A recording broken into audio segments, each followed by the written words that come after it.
This is the Seahawkers Podcast, episode 422. I'm Brandon Schultz of the Military Seahawkers, and I am joined by my good buddy and Montana Seahawker, Adam Emmert. Dude, good buddy. Way to bring the victory home. You and the little flockers out there at Lumen Field and getting the victory over the Commanders. Give you full credit. And I'm excited to hear your perspective from the game and all that stuff, because I feel like me and Clinton have talked about it ad nauseum to this point. So I'm really interested to hear your takeaways and the experience and everything that you had going on there. Yeah, it's interesting because normally it's you and me talking post game and then Clinton and I talking the next day. So it is a little bit different perspective between those two. Kind of fun having the first opportunity late in the week. It's given me a little bit of a chance to digest it. It's given me a chance to go back and watch the All-22, and I've come out of this with it makes me feel the same way as I felt in the stadium. There were frustrating times, there were awesome times, and they came out of it with the win. So how do you be mad at that, especially when all the flockers are there? I took my nephew to his very first game. Yeah. And it's not often that someone in the Schultz family gets to see a Seahawks victory for their first game. And so he got to do it. So he's in a unique club in terms of our own family.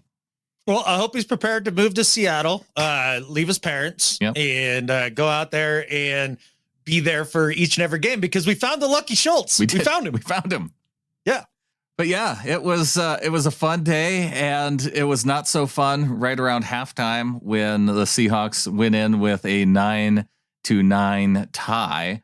But another thing you may not have known, I got to, our friend Tracy Williams, who's part of the Military Seahawkers. She got to go down, and because it was Military Appreciation Day, she did the baskets. They do a basketball challenge at the 2-minute warning right before the half. And so she got to compete. I think it was Tariq Woolen up on the screen. I don't know, because she asked me to be her rebounder. So I was busy rebounding her free throw attempts, essentially. And not to say that she didn't move a little bit closer to the basket than she should have throughout the attempts, but I think she won. If you ain't cheating, you ain't trying. Good job, Tracy. I'm proud of you. That's good stuff. They said the prize was the same either way. So we both kind of strategized that however we needed to get the win, it needed to be done.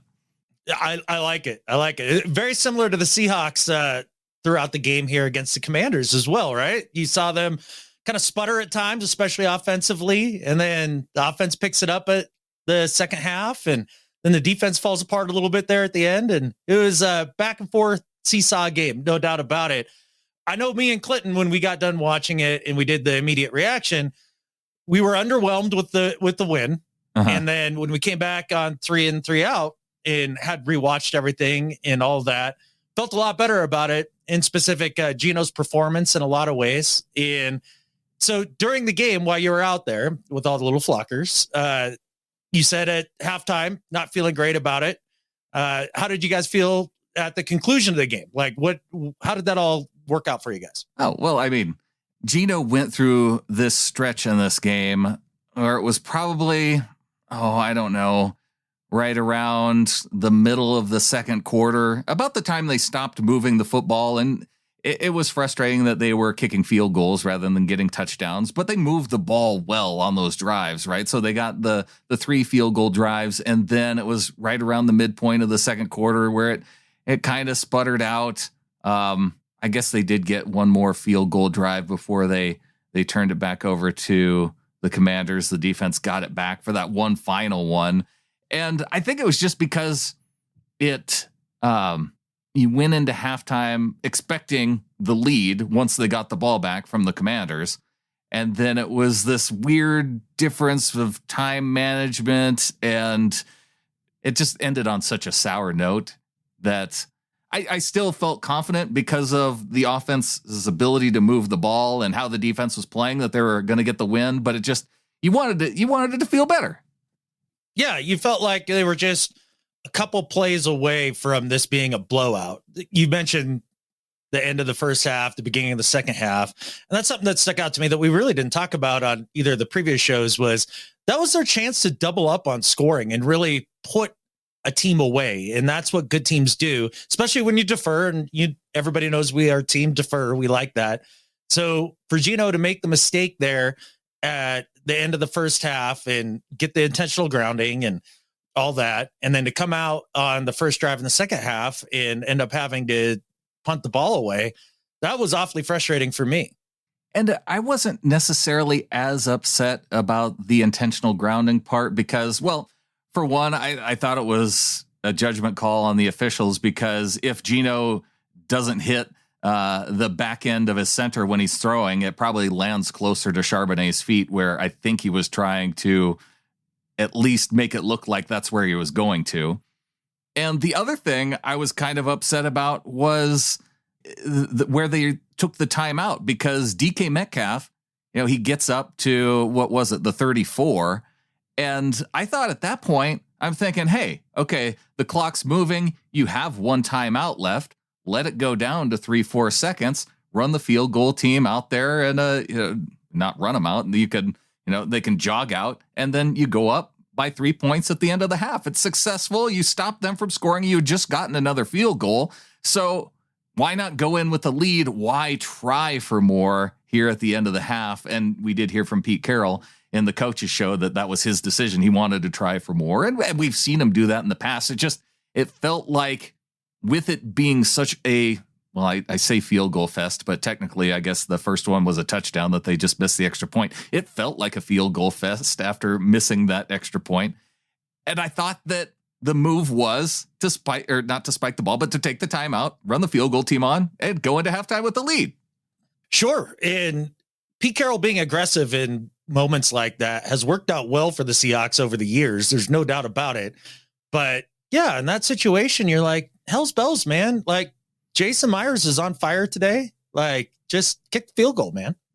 The other thing that was kind of weird about this game, I felt like it didn't equate to the idea going into the game. Like, we heard from Pete Carroll or Shane Waldron. We heard from different players even that they were getting back to basics. And I don't know what that meant. But when you think back about this game, getting back to basics, was there anything that jumped out at you as what that meant? To me, that meant that they were going to run the piss out of the football. Like, that's what I thought. Uh-huh. And basically, I mean, they did run it more than they have in, the last couple weeks. True. What did K9 end up with? Like 18 carries or something like that? 17 carries? It was 19 carries and only 63 yards, but I mean, he had the 64 yards receiving on the one reception, obviously. So a good stat line for him overall. 19 carries, 63 yards. Right. And that was nice. And then, Charbonnet came in the second half and did his thing. And that was a nice 1-2 punch that we have been seeing all season. A lot of people calling for more Charbonnet. And most of the people that I hear talking about it are speaking of it in terms of less carries for Ken Walker and more carries for Zach. And my thing is like, well, okay, how about same carries for Walker, more carries for Sharps, and less passing attempts? How about that? Right. Can we do that? Yeah, because you could reduce some of the bubble screens.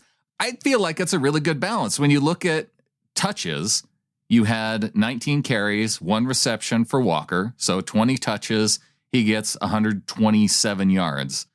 Sharps has 6 attempts, 4 receptions for 62 yards.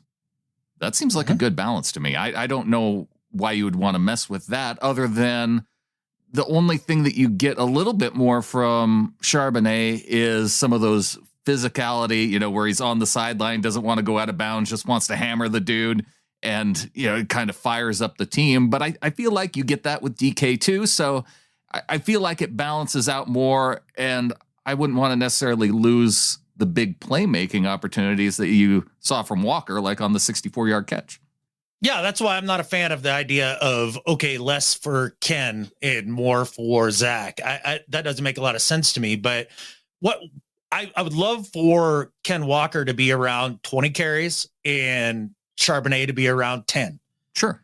And I think that's fully doable without taking away some of the explosive aspects that you can get in the passing game, especially when the running game, when they get it rolling, it's 7, 8, 9, 10 yards a chunk every time that they run the football. And You said DK also gets the team fired up when he makes his physical plays, and he does. Don't get me wrong, but the team goes nuts when Charbonnet has one. They go nuts. He tries to get out of bounds. Late in the game? Yeah, that was late in the game. I was thinking first half or end of the second half. End of the second half, just melees a dude and then doesn't get out of bounds.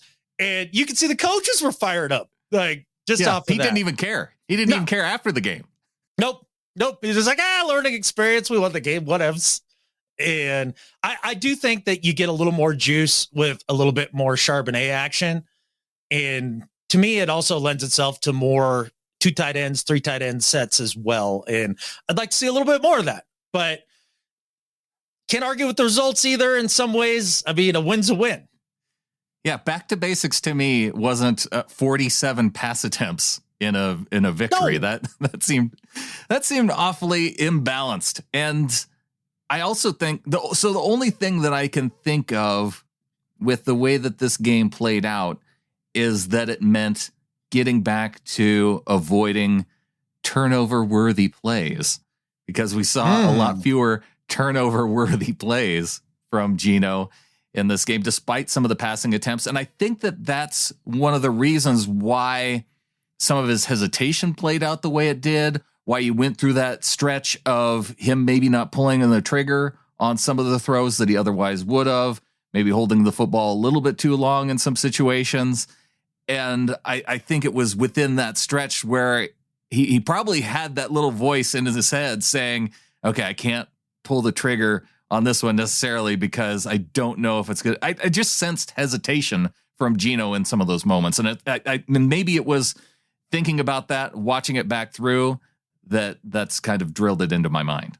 It feels a little like, was it 17 or 19 when it was like full throttle, let Russ cook?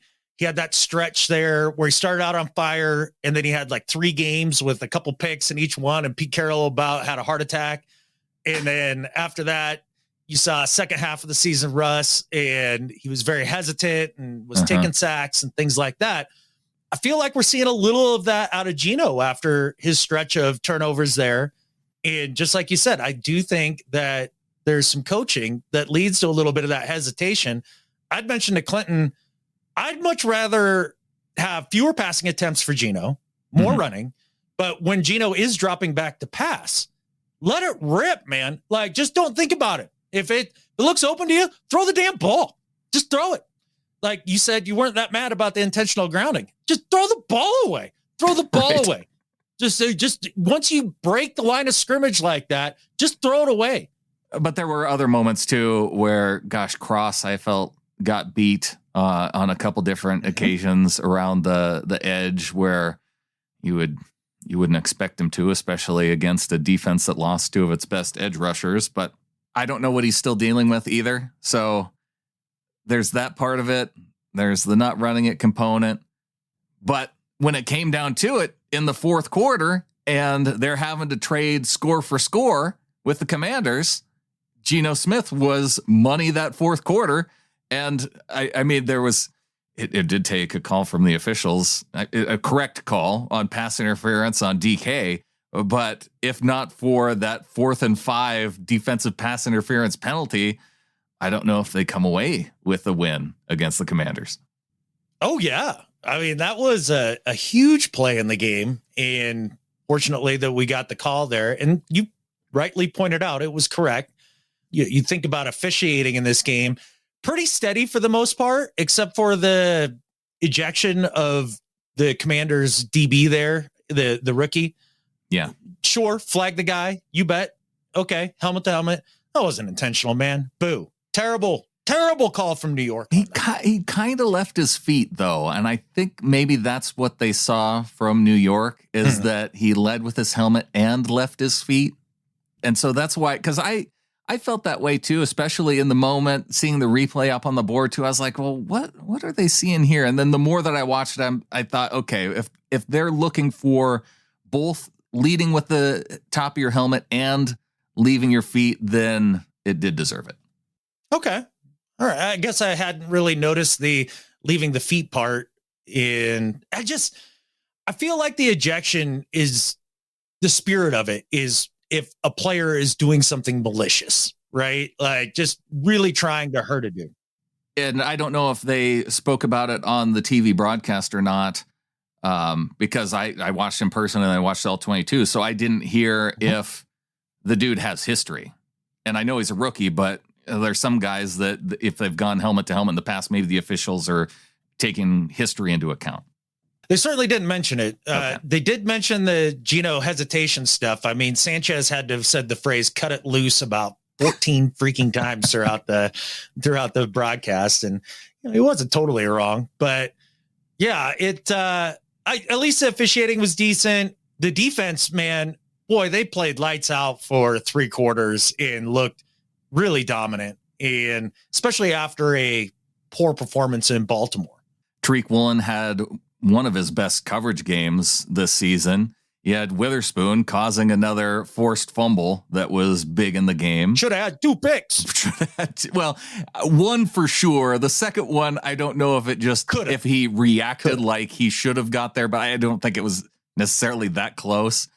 But yeah, at least one. Oh yeah, definitely should have had one. Could have had a second, I think. Could have, but that's fine. Both the corners were balling out there. That was fun to see. Trey Brown had a nice game overall, I thought, as well. Mm-hmm.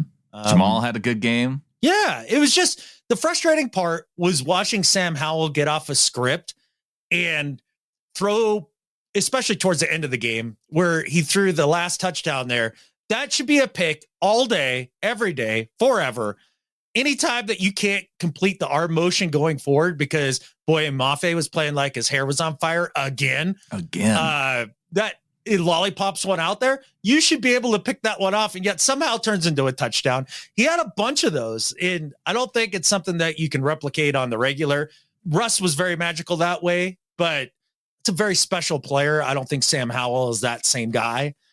But the Seahawks defense for 2 weeks in a row now got really waylaid by the second play during a play, the secondary play. Well, and that's what you could say is both impressive and frustrating from the defense, because the impressive part is that Washington has this really impressive receiving group in terms of their wide receiving core, in terms of their tight ends. And they didn't really get beat by them, right? They got beat by Sam Howell escaping out of the pocket and then dumping it off to a running back and nobody being in the area to make that tackle, whether or not it was, both Jordan Brooks and a defensive end. Like, they did a really good job of sending a dude out with the running back when they went out into their route. But then when Howell also went out to that same side as the running back, it's like they couldn't figure out which one of the guys was going to go after the quarterback and which one was going to stay on the running back. And then they end up with a 50-yard play. Absolutely. And there were times where there were 2 dudes there where you could make that play, right? If one guy knows the rules and the other guy, or maybe that hasn't even been discussed. I would imagine it has been. Sure. But there was also a number of times like Draymond got stuck out in coverage on a back earlier in the game. I want to say it was earlier in the game. Well, but it was Draymond that was on the very first touchdown who went out with the back. And it might even been Draymond on the second one too, or maybe it was Mailbag on the second one and Draymond on the first one. But either way, I think it might have been Jordan Brooks who was the linebacker on that side. And that was the interesting part, though, for Draymond, because a guy who was normally playing inside and they move him to the outside where he's playing the primary number of snaps. And it's Mailbag and Draymond or Derek Hall without Uchenna Nwosu in that position to balance it out. Yeah, for sure. And in that particular instance for Draymond, he's kind of stuck in no man's land. Like the quarterback's coming at you and he's running. Do you stop him? Do you keep covering the back? Like on the run, rolling to his left? Do you think he's going to hit that to the back on the regular? I don't know. Just a tough situation to be in. And that's kind of the struggle that you have when you face a running quarterback, right? You hear Pete talk about it for years and years and years, this special kind of issues that they cause a defense. And in that way, he is a little bit similar to Russ in that when he's escaping the pocket, he's always looking downfield. And that's why I don't necessarily know. I guess it depends on whatever the rules are of their particular zone defense. If they were in zone defense on those plays, that he would expect that once the running back carried down the field, then he would have the go ahead to go after the quarterback, expecting there to be help behind him, and there wasn't any. Right. Yeah, it's tough to know who was at fault, even watching. Well, Jamal Adams was at fault on that play.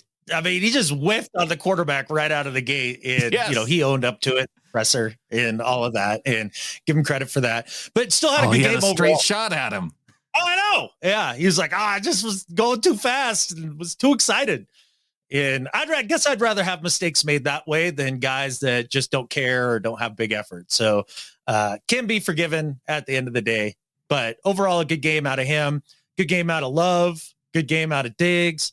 It was overall a solid performance by the defense up to the end there. And they just kind of got on some fluky ass plays, man. And tackling. Really like they couldn't tackle in the fourth quarter.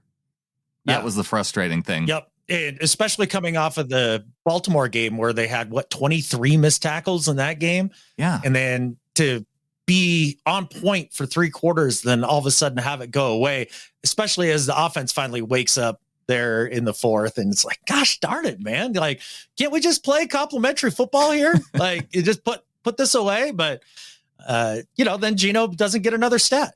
He does. He gets the third game-winning drive stat, leads the NFL this year. Although it was weird, interesting company that he leads the NFL with, because who was the other one? I know one was Desmond Ridder, and I think the other guy was another quarterback. I was like, well, that's not a very good quarterback. It's like these are quarterbacks you don't want to be in the company of. Yeah. Yeah, it might have been Baker. Interesting. Yeah, it's something like that. Might have been Baker. I could be wrong on that, but we do have a big Geno discussion about the fan base, and we've been having it for a number of weeks here. And I did notice that somebody in the comments on one of the videos that we just put out said, they felt a lot better about the offense and Geno's play after watching the Bills play the Broncos. And again, another offense with all the talent in the world, but they are just dying out just outside of field goal range on the regular. And Brett Coleman did an awesome breakdown on the Bills offense just before the Broncos game and kind of talked about how they are doing, because they do really well in EPA, which he finally explained in a way that I can understand. Like, basically EPA being earlier plays in the drive, like when you're backed up, when you get a chunk play there, that's a really high EPA because it's making it so that you're more likely to score because you've gotten out of the hole. Basically, it's almost like your field position when you first get the ball dictates a little bit of how many points you're expected to get out of that drive. And it felt like what he was saying about the Bills was very similar to the Seahawks offense, where you talked about it in the first half. You're like, man, they've been moving the ball up and down the field, but yet don't have many points to score or show for it.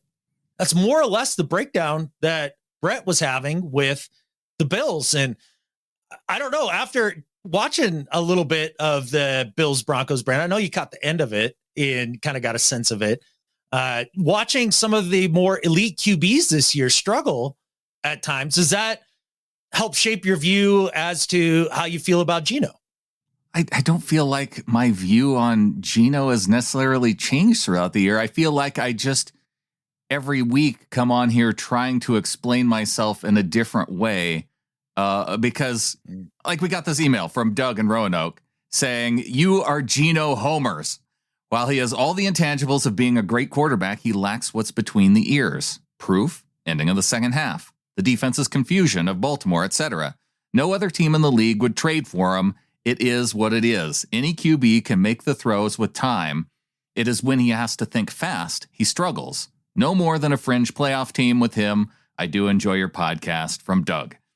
And I don't know what it means to be a Geno homer other than I keep saying that he's a good quarterback. I don't come on here and pound the table and say he's all pro quarterback Geno Smith. I'm like, he's good and he can win and he has won. The Seahawks are 6-3. Part of it because Geno making late game drives. In terms of thinking quickly, does it not take quick thinking on scoring drives late in the fourth quarter and you have to have those drives to keep up with the opponent? I feel like in a game like this, where Geno helps drive the comeback and he's making all the throws, I feel like it kind of makes the point that, yeah, he's a good quarterback and can do it, and the Seahawks can win with it. I guess maybe if you went into this game expecting to win by 2 touchdowns, then yes, maybe you are still frustrated. Well, yeah, and I did expect to win by 2 touchdowns, and I was frustrated with just the offensive performance as a whole, mainly just with some formational stuff and, a little less running of the football than I think that they could have gotten play to. Calling balance, yeah.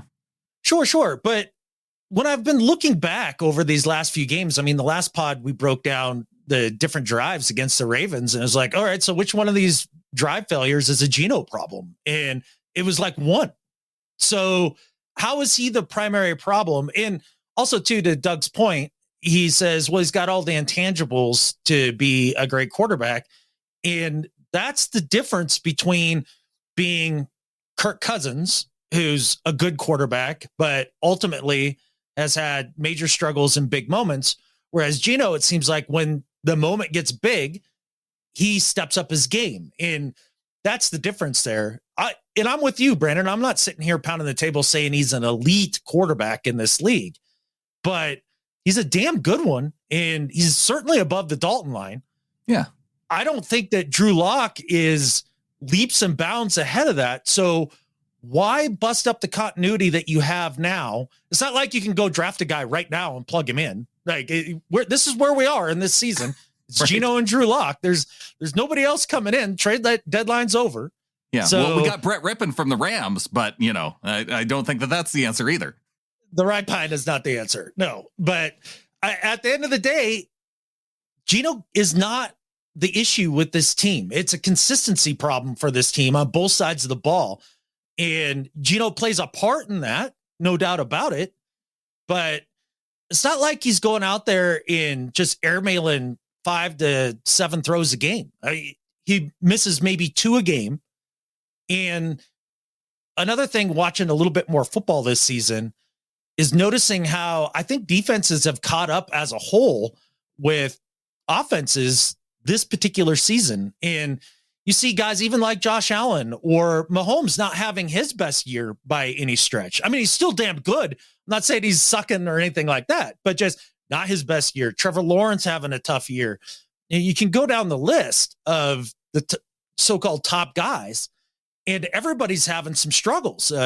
Even Lamar had some struggles last week against the Browns. Right. So, at what point do you realize that this isn't specific to Geno, and the defenses have caught up? Like, at what point do you just have to admit that and be okay with it and realize that it's some inconsistency around him that is really holding the team back? And inconsistency is something that you can fix. I mean, play calling obviously is something that can be fixed. And I think maybe some of the frustration and maybe where we would get called Geno homers from that part of the conversation is even comparing him with the other top quarterbacks who are struggling. But I mean, that's just a fact that other quarterbacks are also struggling this year. So, yeah, I don't know. It's a weird dynamic to have to try and talk through this and explain exactly the nuance of how I feel about Geno Smith as my quarterback, because I think he's good and I like him in terms of his personality, and I think he's good for the team. And as much as I were to pound the table to get Drew Lock in there, they're not changing it because Geno isn't playing bad enough to move to Drew Lock. That's just the facts of it. So Pete Carroll is not going to, with the team being 6-3, they're not going to make a huge change at quarterback just because Geno threw a couple picks in a couple straight games. Like, it's going to take a lot to make that big of a move and disrupt your entire team. So a big part of it too is reality and choosing to love the team that I'm rooting for at this particular moment. Sure. Yeah, there's a bit of that. And then also too, this last game by Geno, that is a Pete Carroll quarterback performance if I've ever seen one. Apart from the 40 plus throws. Right. Exactly. It's a great point by you. No doubt about it. But just some ups and downs and some struggles, some good plays, some bad. And then when it's winning time, when it's crunch time, come through in amazing fashion, to use a Pete phrase. And if Geno's playing that way, he ain't getting off the field. And I'm honestly okay with it. For the money that you're paying him, I can't understand being wholly disappointed with his particular performance when there's so many other places on the team that you can point to, like the offensive line, having most of their dudes back for this last game and still having some struggles against a defensive line, as you mentioned, missing their 2 top edge rushers via trade. Yeah. So like there's blame to go around to everybody. And I've said it on the pod 1,000 times. Difference between bad and good and great is consistency. All these guys are damn good. They're all world-class athletes at their position in this game.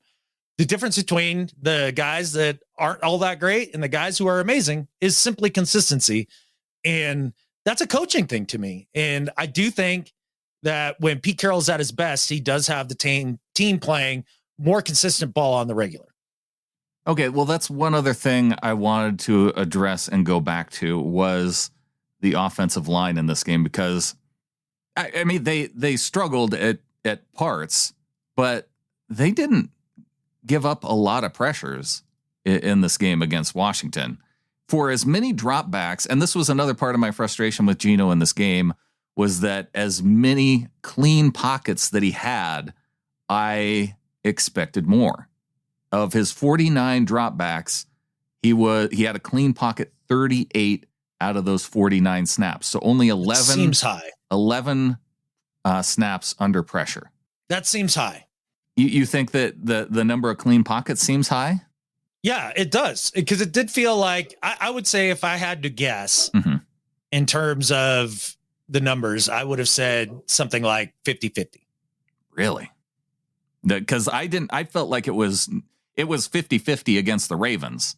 And in the game against Washington, I felt like it was more 75-25. Oh, interesting. Because against the Ravens, it felt like to me. Yeah, it felt like 30-70 clean pockets to me for the Ravens game. But yeah, I mean, you can judge that however you'd like. And you're right. There were some moments like there was a third and medium where they end up throwing a deep pass to DK down the left sideline. And to Geno's credit, he hit him right in the shoulder. Like, you need to come down with that catch, DK, for sure. But you also had Fant leaking out into the right-hand flat, and he was wide-ass open. I think that was the same play that you had JSN open on the exact same side in that same kind of pocket and was wide open. Yeah. So there's been some misses there going through the reads or just locking on him to his first read like that, being like, oh, DK's one-on-one, throw it up. It's like, well, okay, wait a second. You can get to 2 and 3 and they might be open too. But overall, he's making good decisions and he keeps the team on track. The delay a game on the 4th down sneak, that was inexcusable. Like there's like the third down to Sharps that he totally missed. And then the false start on the QB sneak, like those are, or delay a game. I'm sorry. Just completely inexcusable. Was the third down to Sharps, was that a miss by him or was Charbonnet? Because he started off looking over his opposite shoulder and then Geno threw it upfield as if he was expecting him to be going upfield more. I wasn't sure who the miss was on that one. Oh, that one felt like Geno, but to your credit on that point, Pete Carroll in the coaching show was like, look, Geno throws the ball accurately. There's a few throws a game where people are like, he can't hit the ocean from 10 feet away. Like, what's going on here? And he's like, oftentimes that is them not being on the same page or somebody ran the wrong route or the defender got him knocked off track a little bit. And so everything is off timing wise or whatever it is. And for example, he missed Fant on an over route to the right-hand side. And in real time, I was like, what the frick here? Like, how do you miss that? Running or stumbled. I forget what happened on that play. He stumbled. Yeah. He stumbled and then kind of stopped running after it because he's like, oh, I stumbled. Which is natural. I get it. He wouldn't have been able to get there if it was a timing route because he stumbled. Exactly. Geno expected him to be in the spot, and he threw it right in the middle of the void in the zone. He's just expected his dude to be there. So there's a lot to Geno's play that I think that we get down on in the moment, that if you sit and really think about it and you go back and you watch some things, you're like, oh, okay. It's more of the pieces around him. And that's a little bit of what I'm trying to get at, is just some inconsistency there. Like, don't stumble, Fant. Like, and it's always in like the worst moments, like the delay a game on the 4th down play. Like, that's a terrible moment to get a penalty. False start on 4th down. What the hell, man? Like, just don't fall. Like, the penalties, while they're a highly penalized team, the penalties seem to come at like the worst moments too. Was Peters trying to bob his head to get the guy to jump or something? Because it was like he did a weird thing with his head, and then the guy jumped, and then he pointed at the guy. That was a weird penalty. The false start? Yeah. The way the announcers talked about it, they said it was Geno bobbing his head. Oh, I thought I saw, and maybe I'm thinking of a different one, but I thought Peters flinched in a weird way. But here's one challenge for anybody who has an issue with Geno. This last game is probably a really good example to do it. If you have access to the NFL Plus and the All 22, go into every drop back by Geno and pause it when he hits his back foot in the drop, and then just see the picture and ask yourself, like, this far out, you might not even know where he's going to go with the football. I actually did this exercise with my daughter as we were doing All 22. She doesn't know anything about football. And I paused it on the drop back, and I said, okay, where should he throw the football? And, she's really good about picking out, okay, well, this guy has his back to the quarterback, so he's not going to be able to see it coming. These dudes aren't looking the right direction. So I would go to this guy because and more often than not, and so that would be the first read. Right. And so we'd unpause it. And we'd see if he threw it on his first read. If he held it, then we pause it again and go, okay, it hasn't been thrown, so where to next? And you kind of go through the progression in that way, and you pause it, and you can kind of get, it's not the same picture because Geno's seeing it from field level and you're seeing it from the sky, but it helps you understand what the quarterback might be looking for in those situations. And then if it goes awry, you can kind of go back and see, okay, well, did somebody stumble? Did, what happened to why it didn't go the whatever way you expected? Or the coverage was great. I mean, because those guys are paid too, right? You go back and you go, okay, well, especially if he doesn't make it on the first read, it's like, okay, well, nobody's open here, so you got to hold the football. Exactly. And when you do break it down that way, it does look like he's playing far more consistent and safe football in terms of taking care of the ball and being a damn good quarterback when you go back and you look at it. And yeah, not everybody has the money to spend on NFL Plus and all that and go through the All 22. And Clinton did a good job of putting up some screen grabs in 3 and 3 out on this last episode. And I think maybe we need to do more of that too for people, because it does. It's really eye-opening, especially when you're watching the TV game copy, because how often are you able to see the guys that are more than 8-10 yards downfield? Not very. Oh, not very. No, it is frustrating because you see him drop back and you think that he's going to unleash it. And you hear Mark Sanchez saying, rip it. That's cut it loose. Got to cut it loose. You think that there was a guy who was open and he's just holding on to the football too long. And so it's not until you go back and you try and understand and figure out what he's seeing in the moment. Because even Mark Sanchez, I mean, he's seeing it as it's playing out. And at least he has experience with it. But you also take into account, too, why might there be some hesitation? Oh, for sure. No doubt about it. And there are a couple times, too, in this game where the dude would be like just about around cross. I'm like, oh, my gosh, this is a sack. And then I'd hit play and Geno would move up in the pocket and escape and make a play. And it's like, OK, and see, those are the ones that you give credit to Geno on, too. Oh, for sure. And Cross is working himself back in still here. What was this, the 3rd game back? I don't expect a lot of guys when they get back to be good until like the 3rd, 4th game usually. Not everybody's Jamal Adams, who can come in after a full year off and basically ball out from the word jump. That's difficult to do. But One of the things that I've been wondering, Brandon, is the lack of consistency on offense. Is that an Abe Lucas thing? Like, do we just miss Big Abe that much? Is it really that Abe Lucas is the straw that stirs the Seahawks drink? And if so, how much better are they going to be coming up against the Rams if he holds up through practice this week? Because he's coming back, baby. Big Abe's coming back. I'm so excited. He's my favorite player on this Seahawks team without question.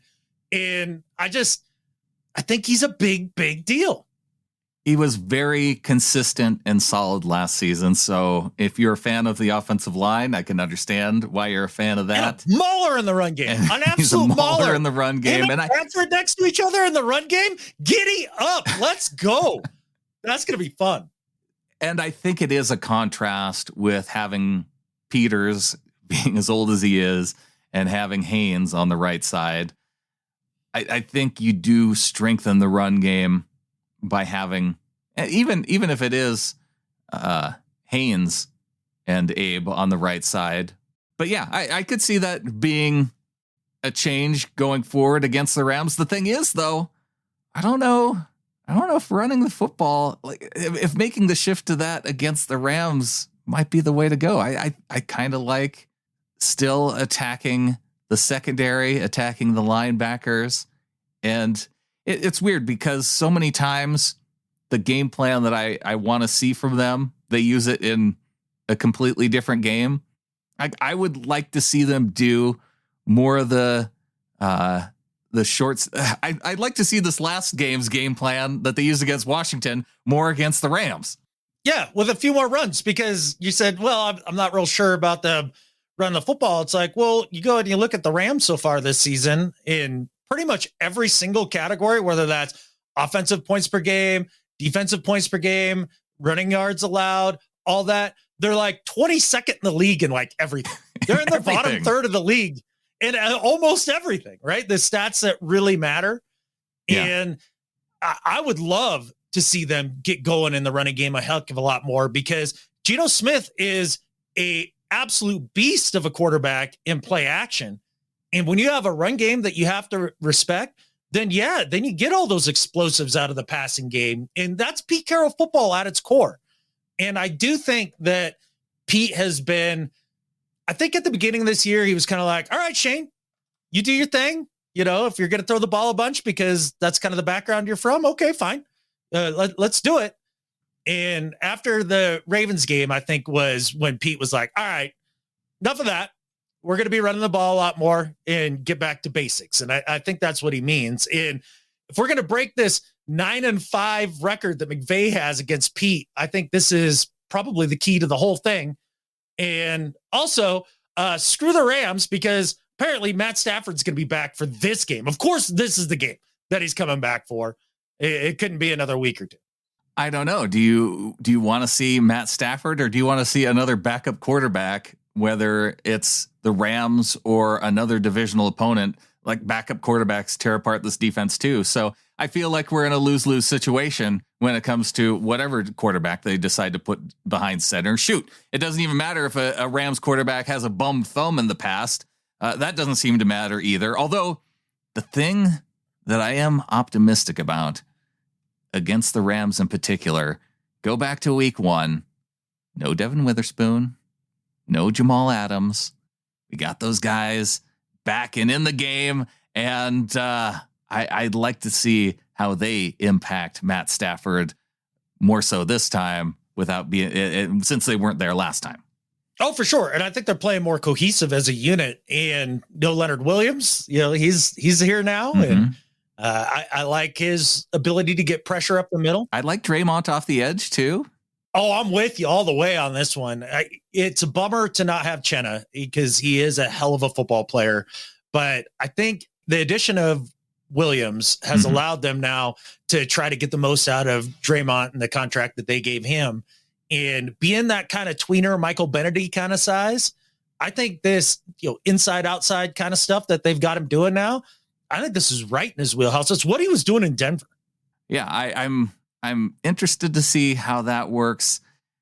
The running game by the Rams is, I mean, it's tough for them. 22nd? I don't know what it is, but it probably somewhere. I mean, it probably is, but also it's because their top runner is injured now. So, they're having to go a couple levels deep in terms of their depth chart. Yeah, especially for a relatively thin team that's very young to begin with this year, with all those draft picks and everything. On the flip side, though, is when we saw the Rams in week 1. What we didn't see was Cooper Kupp and Puka Nacua out there together. And that's a little terrifying. But then again, like you brought up, now there's Witherspoon out there alongside Woolen. And I really enjoy the idea of Witherspoon playing in the slot a heck of a lot more in this game against Cooper Kupp, who they utilize in the slot a ton. Yeah, I've been trying to think about how I'd like to see them manage it, whether it's following Kupp, whether it's following Puka and trying to double Kupp, or I guess if you had Witherspoon single up on Kupp and then doubled Nacua, because those are their two guys that have just been tearing it up. Well, I mean, shoot, Puka Nacua nearly has 1,000 yards receiving already this year, which is insane for a rookie receiver. So yeah, he's really good. And I guess the thing that I just worry about especially after seeing the way that Howell is able to operate in the last game, is that they're going to cover the deep stuff, leave the underneath stuff open, and we're going to see a bunch of yards after the catch, especially if they can't get their tackling squared away. And that's what's going to just feed the Rams offense. And with Matt Stafford's bum thumb, all he needs to do is be able to throw it 10 yards each and every play. That's the fear, right? Because Sean McVay seems to have the number of Pete Carroll in terms of how Pete likes to play defense. And you're 100% right. A lot of those soft zones underneath and making sure not to give up the big play. We've talked about it for years. But I've also kind of noticed here with Clint Hurt over the last number of games here, handful of games, he's been a lot more aggressive with his stunts and sending 5 or more and that sort of thing. I think at some point, if you're Pete Carroll, you got to be like, look, I'm 5-9 against this dude. I'm sick of this crap. They're a terrible team this year. We're a good team. We should wax them, but we need to change our strategy a little bit and give them a surprise. And I do think that is bringing a lot more pressure against Stafford. And not that Stafford is a bad quarterback against the pressure or can't find his hots or anything like that, but if you let him sit back there and pat the ball, he'll tear your ass up just like he did week 1.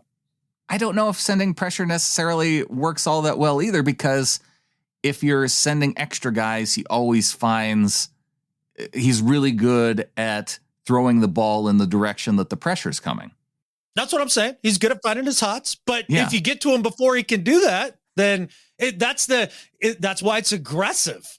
There is a risk reward to it for sure. But doing what they've done before hasn't been working. So what's the definition of crazy? Let's try something different. Let's get after it.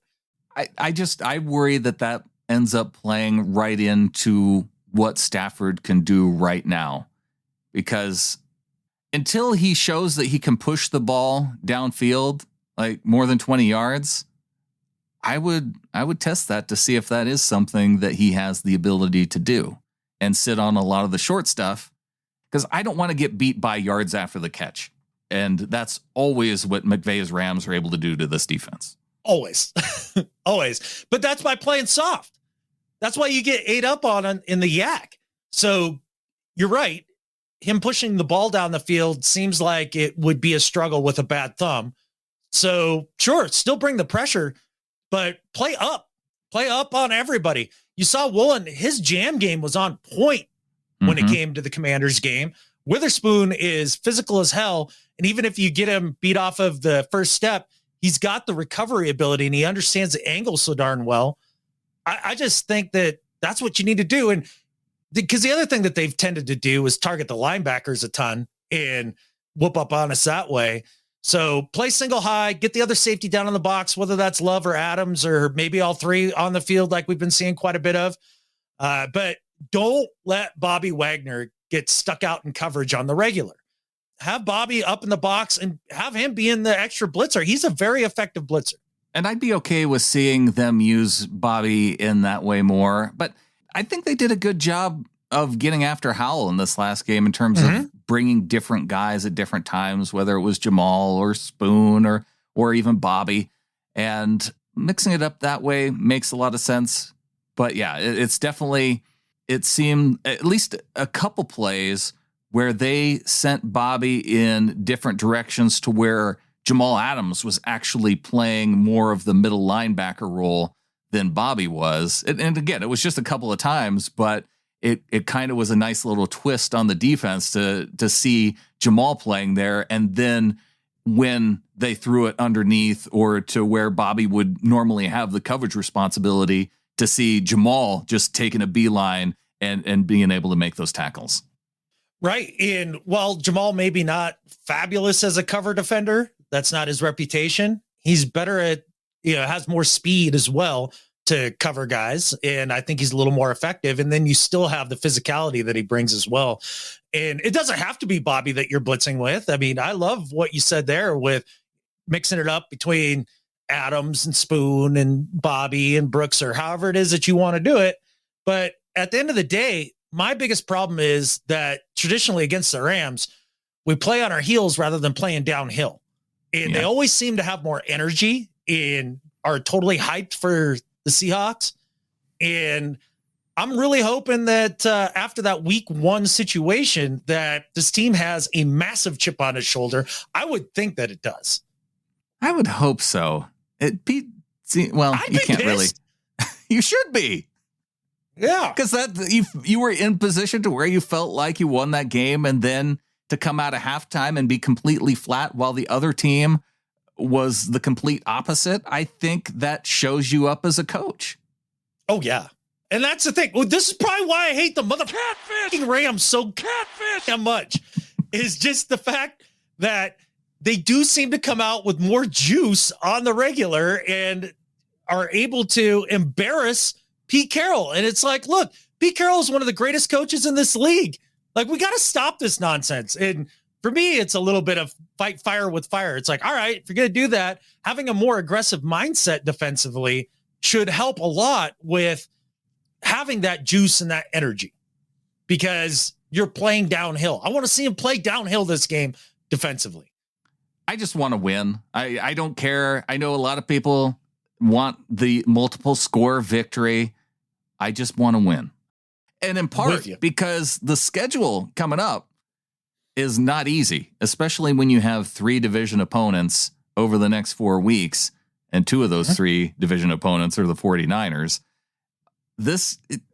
To be able to be competitive within the division, this is a really important game. It's a huge game because you already dropped the one to the Rams. So you need to get that one back by taking it to them in, I would say their house, but isn't it more of a communal house? I think it's more of a communal house. Like, I would say it was theirs specifically, although they like to say it is. Whose house? The communal house just doesn't have the same kind of ring. It doesn't, but it's definitely truer. But I'm with you, man. It does not need to be a mollywomping. That's for sure.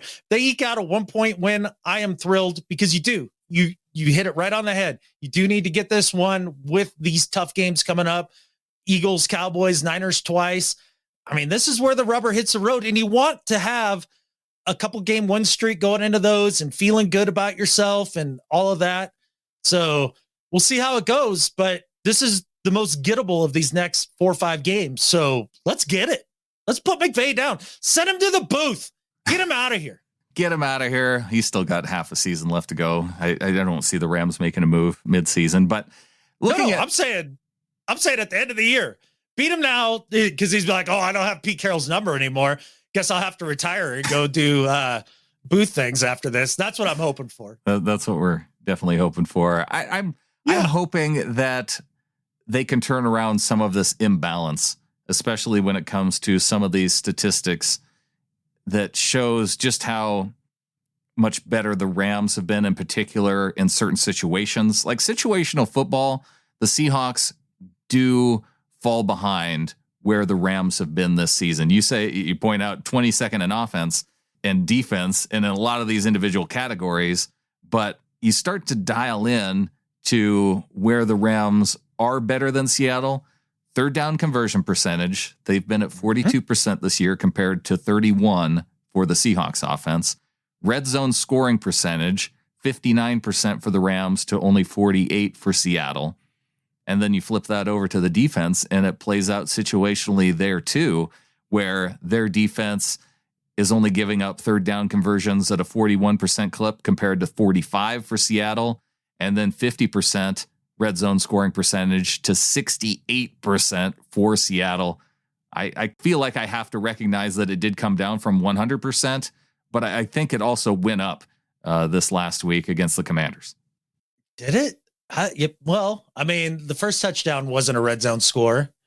Yeah, out of the three touchdowns, were the last two in the red zone or were they just outside? I don't know. It doesn't much matter, but it's trending the right direction, Brandon. Let's focus on that. And you're right. The situational football stuff has been kind of the most maddening thing about this team. And we saw that play out in this last game as well. So their first couple field goals after the touchdown, like you said, it was a 51-yard touchdown, so they weren't in the red zone. Then it was a 49-yard field goal, so they hadn't gotten to the red zone yet. A 47-yard field goal, they hadn't gotten to the red zone yet. The first touchdown in the fourth quarter was a 19-yard touchdown pass, so they were just inside the red zone. And then the last one was 35 yards. So they were at 100% in giving up red zone scores against the Commanders. That's a little misleading when you think about what the defense did overall and that the way that you laid that out there. No doubt about it. A little bit. I mean, it's still a true fact. You can't deny it. So they got to get those turned around. They got to get that back more in balance, especially against this Rams team. For sure. And I think the Seahawks are well equipped to keep their running game in check. And so it's going to be all about Matt Stafford and the receivers. We'll see how it goes, but I do really like the additions of Adams and Witherspoon as difference makers in this game. And also too, when you roll a divisional opponent like that in one game, usually the next time around, it's not the same story. That has not worked out historically with the Rams. And for anyone still wanting to win by multiple scores, Vegas is not on your side. They've got Seattle by 1, which may be a little bit surprising, and surprising in the way that I feel like it's practically an even game whenever these two teams face. Okay, so they must have Seattle by 2, and then they're giving them only 1 point because it's a neutral field. Oh, it is a neutral field. Yeah. So right. Instead of being at home where they would probably get 4. There you go. That's a good point. I don't know how the neutral field plays into it, but they do think that Seattle's a better team, but only by 1 point. Well, 1 point's enough. And I want that hair gel to walk away with a loss in his last game against the Seahawks as the Rams coach. I'm just going to try to speak this into existence as much as I can. I don't care if it's plausible or not, but I'm really hoping that, he'll be done after this year. I'm done with McVay. I'm done with McVay. I'm done with this half of the show. Good. Tired of talking about stupid Rams.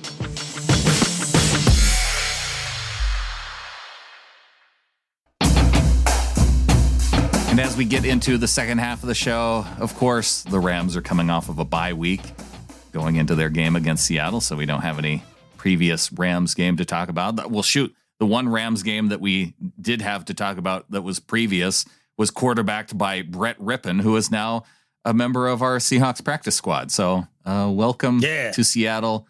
Don't listen to any show, though, that tells you that Brett Rippon being on the practice squad is somehow going to make the difference in this game because he has some kind of magic insight into what Sean McVay does when we have the offensive coordinator that worked with Sean McVay for all these years and it hasn't seemed to help.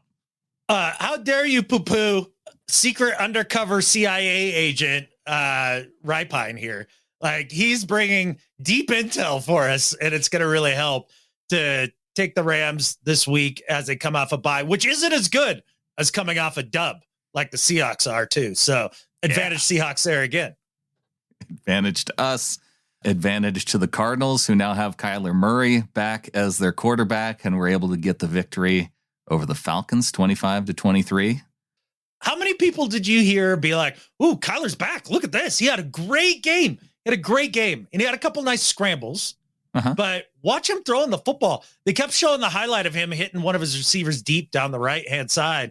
I don't know if it ended up being a touchdown or not, but it was underthrown by 15 freaking yards. And they're like, look at that. Amazing throw by Kyler. He's back. Amazing throw by him where the defender fell down and he hit Trey McBride for a touchdown. And that was not the most impressive highlight, but I think his ability to scramble and move around, it was kind of unexpected coming off the knee injury. And so I think that's what was the more impressive thing for Kyler coming back this past week. The real question, Brandon, is whether or not that the Cardinals gave up their best quarterback in a trade for a pick swap for Josh Dobbs. I meant Joe Montana. Yeah. How did they only get a pick swap for Dobbs? Aren't there other teams out in the NFL that needed quarterbacks? And I guess maybe it was deceiving because with the Cardinals, he had one win with them, but now he's, like you said, Joe Montana all of a sudden with the Vikings. Because he wasn't the problem in Arizona. I mean, it's another great example of pinning everything on the quarterback when, it's a team game. There's 22 other dudes that go out on the field every game. Yeah.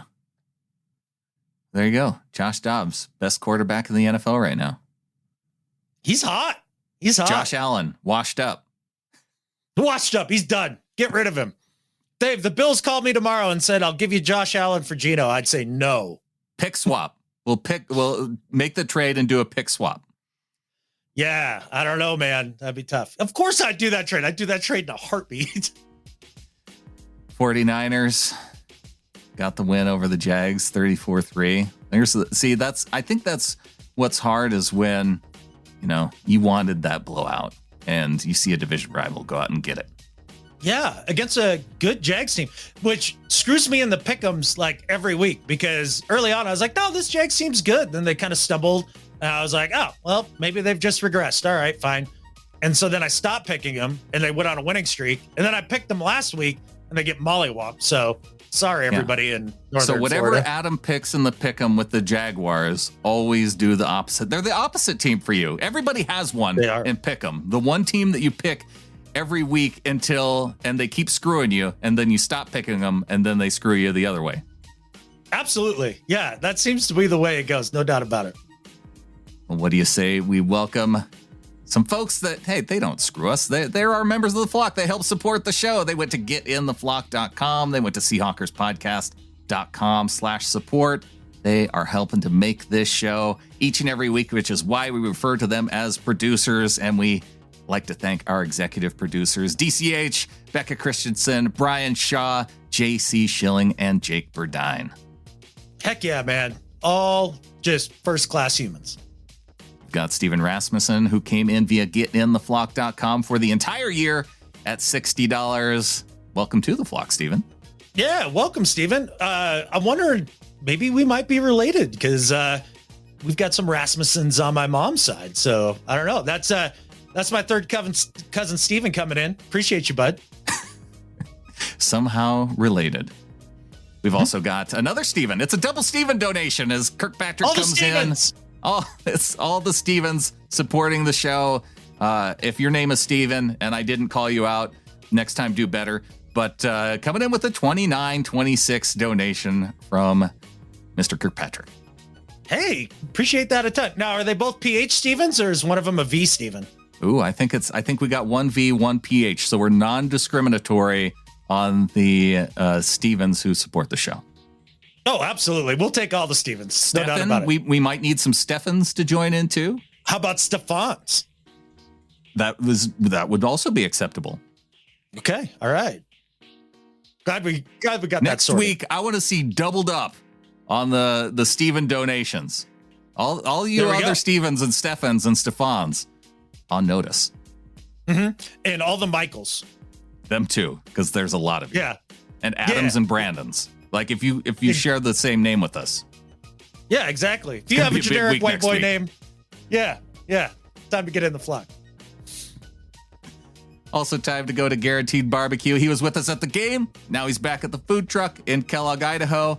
Swing by, mention the little flocker discount. Garen will hook you up. 12% off your order.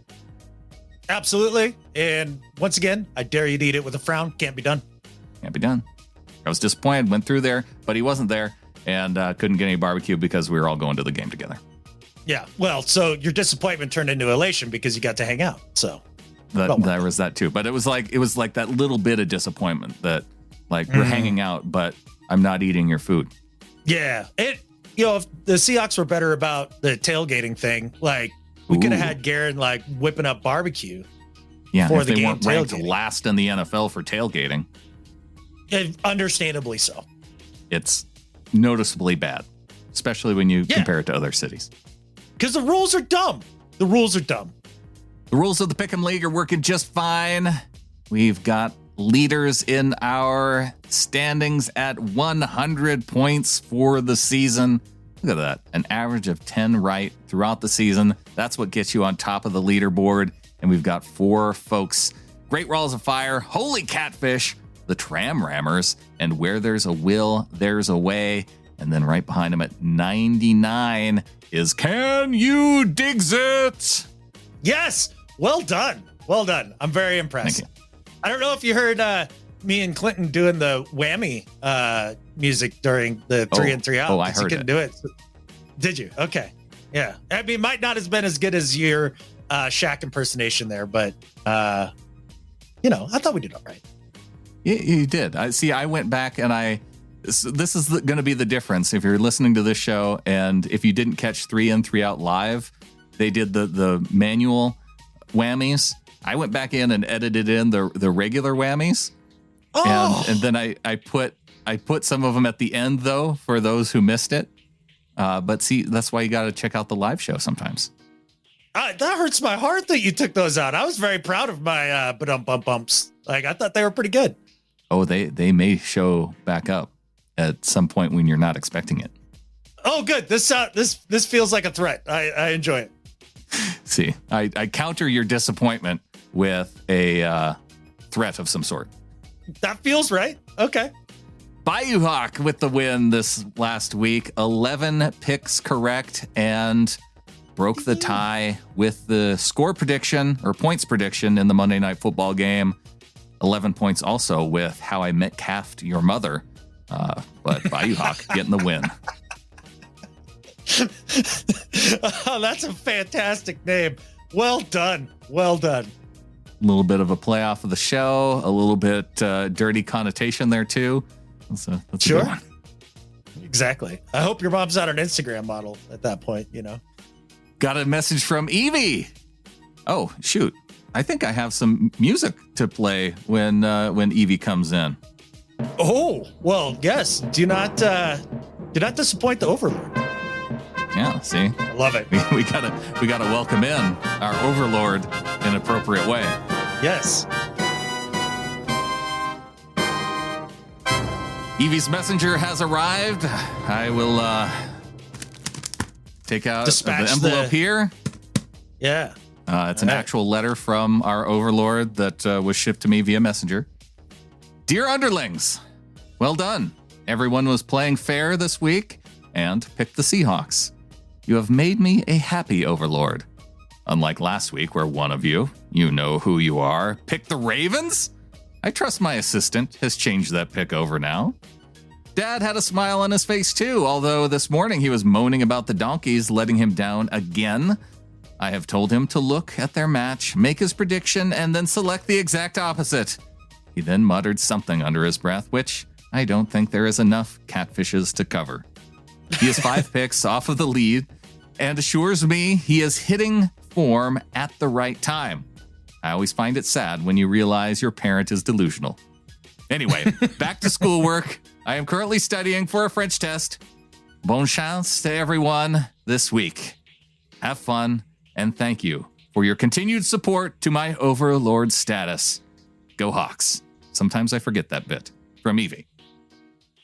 Evie. I like it. I like it a lot. And she actually understands that Hugh has an opposite team, just like I do with the Jags. And Yeah, I think your advice is sound. And there's nothing that makes me feel better in life than knowing that we have pleased the Overlord and don't have to incur her wrath. So very, very happy with everybody last week. Good work.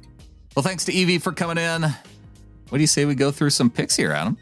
Yeah. Okay. I'll do some more terrible picks. I'm pretty sure last week was abysmal, but I did get my wrist pick. I got the Browns.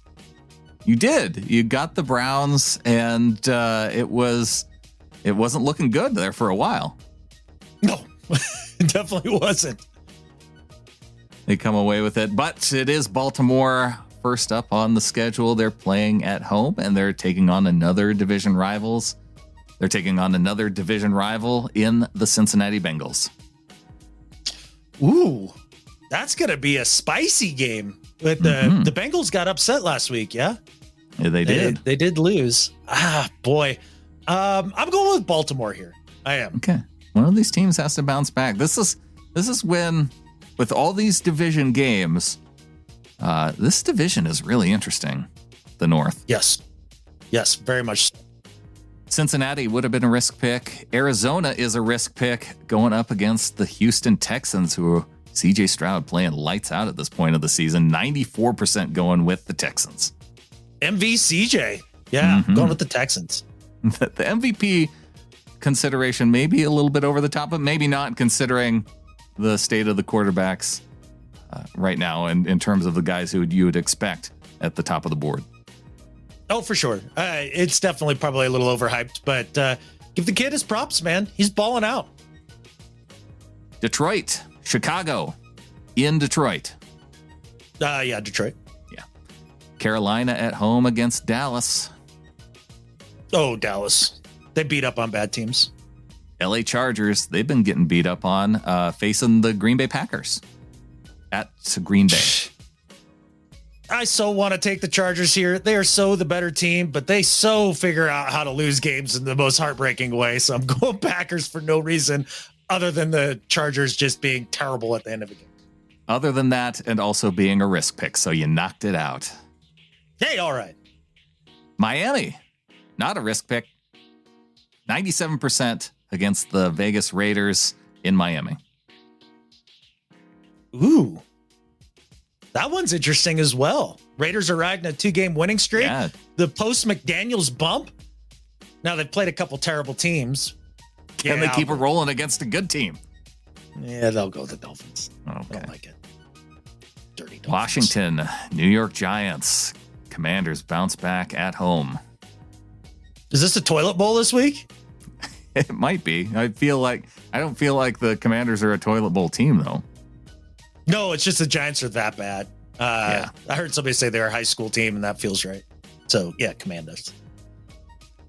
Pittsburgh at Cleveland. Cleveland. Pittsburgh's terrible. That Matt Canada offense is a joke show. Kenny Pickett's not good. His little tiny hand noodle arm isn't getting it done either. I don't know how they're winning games. You know what? It might have been Pickett who was the third quarterback. I think it might have been Pickett, Ritter, and Geno that had the most fourth quarter comebacks. If you don't think this season is an upside-down world, there's a stat for you right there that proves it. Jacksonville at home against the Titans. God, the Titans are bad. Ooh, what do you want to pick versus what should you pick? Keeping in mind, I want to pick the Jags, so I guess I'm picking the Titans. Okay, yeah, good point. Thank you. I almost fell for it again. Going with the second risk pick, only 3% going with the Titans. Look, is it a risk for me when it comes to the Jags? Like, this game's going to be a loss no matter what. I can't do this, right? No, this is... Get a coin. Leave this up to chance. Don't leave this up because now Tennessee's going to win and find a way to screw you. Okay, I don't have a coin in my pocket, but I do have this 2.5-inch T25 screw. I'm going to throw it there. And if the head lands pointing towards me, then I'm going to go Jags. And then if the pointy end, then I'm going to go Titans. This so is here the way we go. to do it. Ooh, it's pointy end. Titans all the way. All right. Go Tennessee. Sorry for Jacksonville. All right. San Francisco at home against Tampa. San Francisco. Yeah. Buffalo bounce back at home against the Jets. I have no idea who's going to win that game because the Buffalo offense is so screwed up right now. There seems to be locker room issues there stemming back from the Stephon Diggs stuff like early in the offseason. And the Jets defense is damn good. And I think I'm going to go Jets. All right. Third risk pick. I'm playing downhill. Seattle over the Rams. Nice to see that 81% number. Minnesota at Denver. Ooh, Denver riding a winning streak. This is going to be a fun game. Everybody was talking. I've heard this said many times, but yeah, the idea that everybody wanted it flexed a few weeks ago, and now it's like super interesting. Yeah, this is a nice Sunday night matchup. Denver hates high draft picks, so Denver taking the win. Monday Night Football, another fun game. Philadelphia Eagles at the Kansas City Chiefs. I'm going to go Eagles because I believe in run more than I believe in passing. Oh, look at that. A philosophical pick. How many points? Yes. 48. Ooh, going under 50. Surprising. They're good defenses too. They're okay. Okay. I don't know. I thought it would be under 50 points in this last week between the Commanders and Seahawks, but not the case. Yeah. Into the mailbag. If you want to send us an email, you can send it to gohawks@seahawkerspodcast.com. You can also send us a voicemail at 253-235-9041. Unless I messed that up and it's the other way. Anyway, the number's in the show notes. I don't know, man, but I applaud your autism. That's good stuff by you. Scott comes in, says, hello there. I get frustrated with the Hawks when they go away from the running game when they're having success. Are they trying to preserve the running backs so they'll be healthy at the end of the year? Maybe it's a little PTSD from a few years back where everyone got hurt, so they had to bring in Lynch and Turbin.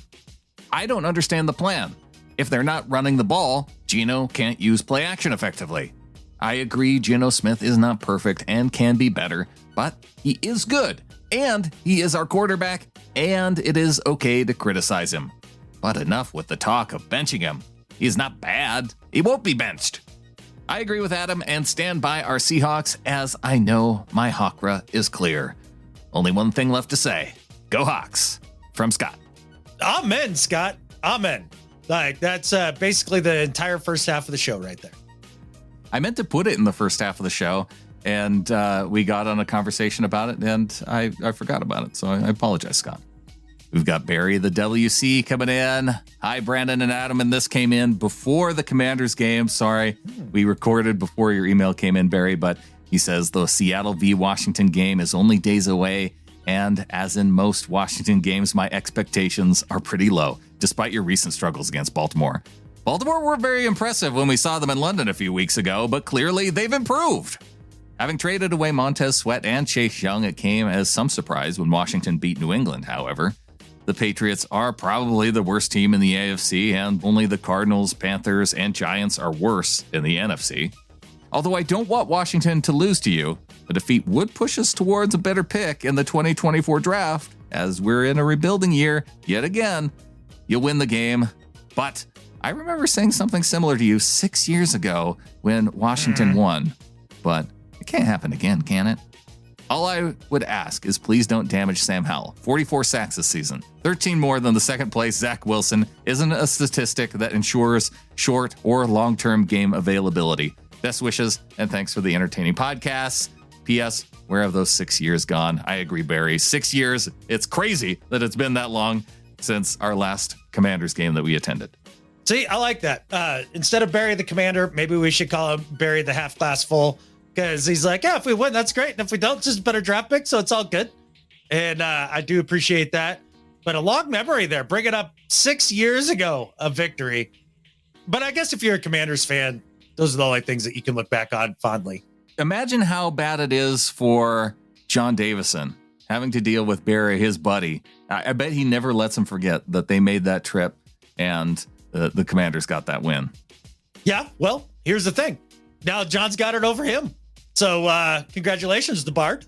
You get to lord that over Barry the half glass full. We've got Sunka coming in saying, hey guys, as I'm writing, I'm on my way back home from the second Frankfurt game, Colts v. Patriots. It ended up being a field study for bad quarterback play, and for everyone still feeling unsure about Geno, I recommend watching the highlights to get an impression of how much worse you can end up even with a first-round quarterback. Anyway, I am writing you to share a fun and controversial story from Frankfurt.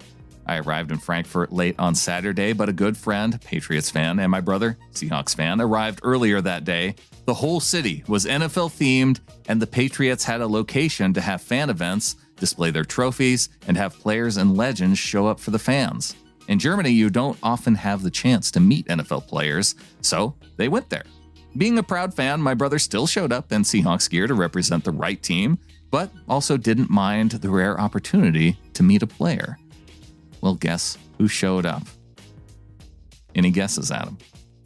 Not Tom Brady. I want to say it was Teddy Bruschi. Nope. I don't know. Malcolm Butler. Oh, catfish! That. Oh, no, I feel so bad for his brother now. Oh my gosh! If he didn't grab a stool and try to take his knees out or something, I don't know what to say. Oh, that's brutal. Well, this is where this email gets a little controversial. With my friend being a Pats fan, they, of course, went to get an autograph. My brother, however, in need of items to get signed, asked Butler to sign the jersey he was wearing. A Seahawks Russell Wilson jersey. Then things got fun. Some Patriots fans were shouting that Butler shouldn't sign it. Others were taking pictures. Malcolm Butler seemed to enjoy the comedy of the situation, but decided to not just autograph the jersey, but to also write "good throw" on it too, to mock the fact that he just signed a Wilson jersey. That obviously made the Pats fans really happy, and more people wanted to take pictures and afterwards had chats with my brother. I am now wondering, is my brother up for a do-better for allowing the man who caused us so much pain to do that? Or did he hilariously create a unique Seahawks collectible? A Malcolm Butler signed Wilson jersey with "good throw" written on it. Keep up the good work and go Hawks from Sunka.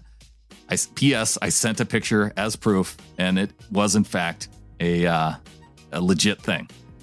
So Sunka, this is what I'm thinking here. This is what I'm feeling about this when I heard this email here is that I don't know that he deserves to do better. I think maybe this is how you cleanse the Hawker of that moment.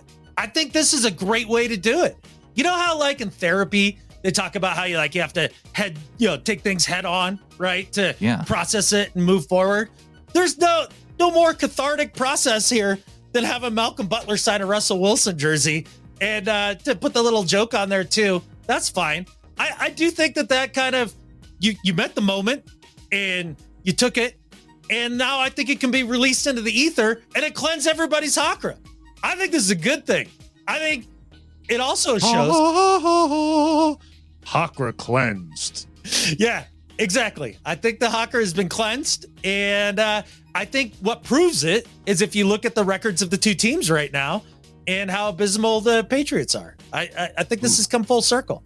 Yeah. So we may actually owe your brother a thank you. Yeah, exactly. Well, we'll see how it plays out. That thing's got to be worth money now. Like that, create a collectible. Hell yeah. Yeah. You should get a mortgage payment or two out of that. Exactly. Thing. What were you going to do with that Russell Wilson jersey anyway? I don't know. Just keep it because it's cool. And, we all loved Russ and all that. But I know, this is but better. now it has a little bit of a place in history, and it can be the Hawker cleansing piece of history. And it all happened overseas too. You know what? If he decides he doesn't want that jersey, let me know. Well, we could track Malcolm Butler down for you if you want. Yeah. Could do some internet stalking. I don't actually meet the guy. Yeah, that's true. On to do better and better at life. All right, man. Might do better this week, only because you brought it up through the pod and it reminded me of this, is for NFL Plus and the All-22 film. They've screwed it up. It used to be better, Brandon. Back in the day, you're watching the All-22. Before each and every play, they would show a quick shot of the scoreboard so you knew down and distance, so you knew the situation, you knew the time in the game, you knew the score, You knew all of those things. And if you're trying to find a specific play to go back and actually watch and break down and not have to watch the whole freaking all 22, including the kicks that they showed 3 different angles of, then, it was a lot easier. So now you just got to guess, be like, on the slider, be like, that looks like second quarter-ish, and try to remember the drives and all that stuff. It's a pain in my ass. They used to do it better. So go back and do better. The one thing about it is that it does cut down on the amount of time because it cuts out those 5 seconds of showing that screen. So you did get that every time. So all I want, though, is like a little overlay on the bottom of the screen that shows whatever the game time on the clock is. I need something at least to give me a reference. I don't necessarily need that cutaway shot of the clock, but I do want some kind of overlay, like you're saying, because it is frustrating to watch the all 22 without it. Yeah, for sure. And because you're like, you watch the progression and you're like, oh, wait, is this a third down or is this a second down? And then all of a sudden they're punting. It's like, oh, I guess that was a third down last time. Yeah, it takes you out of the situations. It does. It makes it a little tougher. And I think your solution is a great one. And the NFL now owes you lots of money. That has now been copyrighted, NFL. If you're going to do it, you owe Brandon Schultz money. There we go. I just got to put in a trademark. What are those commercials where you have to file a trademark? Yeah. I don't know which ones they are. I don't know if it's a copyright or a trademark, but we already did it. It's whatever done. it is. So don't try it, NFL. Yeah. You owe Brandon Schultz me money. Yeah. Because we said it.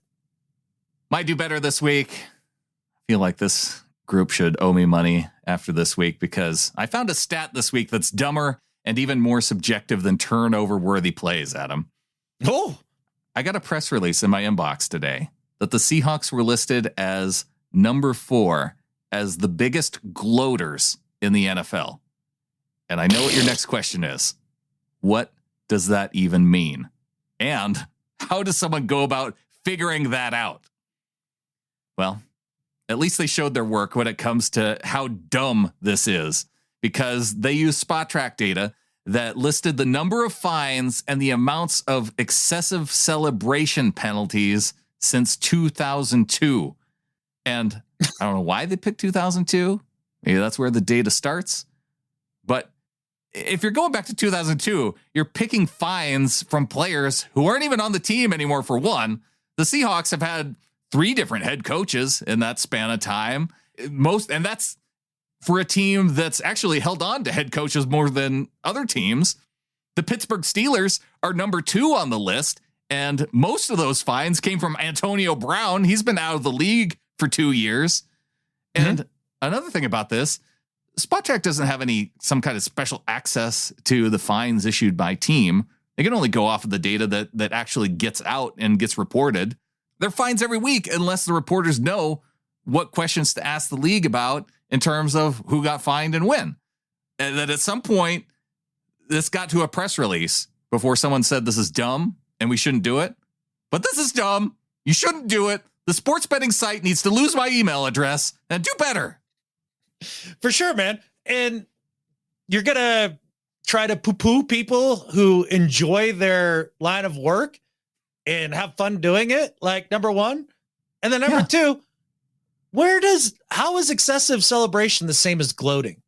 It's not. Those are 2 different things. Yeah. Marshawn Lynch falling backward into the end zone and getting fined for grabbing his crotch as he's doing so is just awesome. And in that case, we should be the number 1 team on this list. Right. For being awesome. All the awesome. That's excessive celebration. Okay, of that. Wait, who wrote this list? Some 78-year-old boomer? Is that what happened? Must have been from some gambling site, and they decided to make a press release out of it. Boo. That's a good do better by you. Thanks. Not a fan. On to Better at Life. All right, man. My Better at Life than Skip Bayless this week is for DK Metcalf.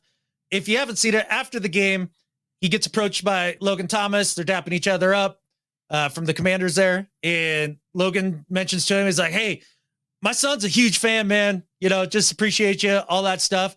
And DK looks at him, he's like, well, he's going to have this. And he's like, what? And he's pointing at his jersey. He's like tugging at his jersey. He's like, no. Logan's like, no. That's not what I was trying to do. I'm not trying to like score a jersey here, for my son. I was just letting you know he liked you is basically the context of it. And DK's like, nope, definitely not. And takes the time, pulls his jersey off, autographs it for the young man, and gives it to Logan Thomas. I thought it was a super classy move. And I think we need to be sure to recognize the really good things that DK does in the community, or even just, after a game, and the sportsman that he is overall, when we get so mad at him for some of the other excessive stuff on the field. So there's some good with the bad, and it's more good than bad. And I like the moment. It was genuine, and hats off to DK. So better at life than Skip Bayless for him. Yeah, really cool moment. And I think you can see that on Seahawks social media too. Very cool. My Better at Life this week, all of our flockers who showed up for the game, whether it was hanging out with us before the game. We met up down at Bahama Breeze down in Tukwila ahead of the game, had a nice dinner, got to hang out with EJ and his family and some of the other bootleg football folks. And we had, at the game, just going down the list of some folks, Jeannie Bowen, who I know has been listening to the show forever. Yeah. She was there. We had Jamie Williams come over from UK and came to the game.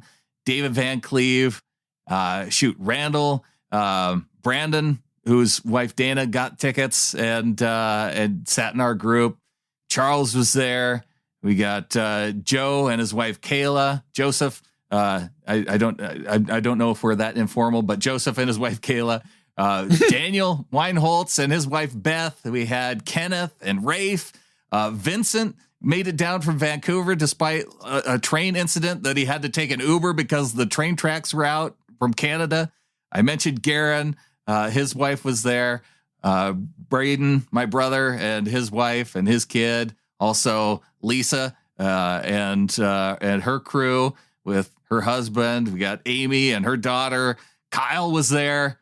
Our friend Stephanie. It was a huge, big group. RJ and his brother Randall showed up after the game when we did the Katsu Burger. We had a couple dozen people there for Katsu Burger. So it was a great weekend overall. Got to hang out with a bunch of cool people. Got to see a win.